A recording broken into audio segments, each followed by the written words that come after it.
সংবিধান অনুযায়ী সংস্কার পরিষদের কোনো অস্তিত্ব নেই বলে জানিয়েছেন স্বরাষ্ট্রমন্ত্রী সালাউদ্দিন আহমদ। তিনি বলেন, বিষয়টি এখনো উচ্চ আদালতে বিচারাধীন এবং এটি আইনে পরিণত না হওয়া পর্যন্ত এ ধরনের কোনো পরিষদের সাংবিধানিক ভিত্তি নেই। রোববার জাতীয় সংসদ ভবনে ত্রয়োদশ জাতীয় সংসদের প্রথম অধিবেশনের দ্বিতীয় দিনের কার্যক্রম শুরুর আগে সাংবাদিকদের সঙ্গে আলাপকালে তিনি এসব কথা বলেন। সকাল 11টায় স্পিকার হাফিজউদ্দিন আহমেদের সভাপতিত্বে অধিবেশন শুরু হয়। স্বরাষ্ট্রমন্ত্রী বলেন, রাষ্ট্রপতি জাতীয় সংসদের অধিবেশন আহ্বান করেছেন, কোনো সংস্কার পরিষদের নয়। সংবিধানে এ ধরনের কোনো পরিষদের স্বীকৃতি নেই।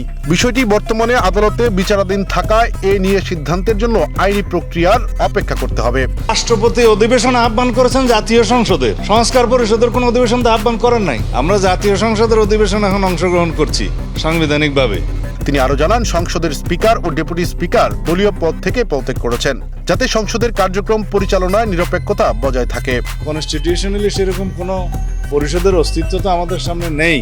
মাননীয় স্পিকার এবং ডেপুটি স্পিকার দল থেকে পদত্যাগ করে নাই, দলের পদটা ত্যাগ করেছেন।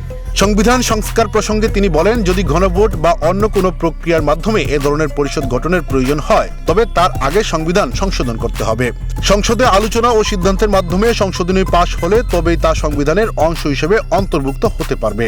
এরপর প্রয়োজন হলে সংশ্লিষ্ট পরিষদ গঠন, কাঠামো নির্ধারণ এবং শপথ গ্রহণ সহ পরবর্তী প্রক্রিয়া সম্পন্ন করা যাবে বলেও উল্লেখ করেন স্বরাষ্ট্রমন্ত্রী। এস এম শামীম, সুখবর।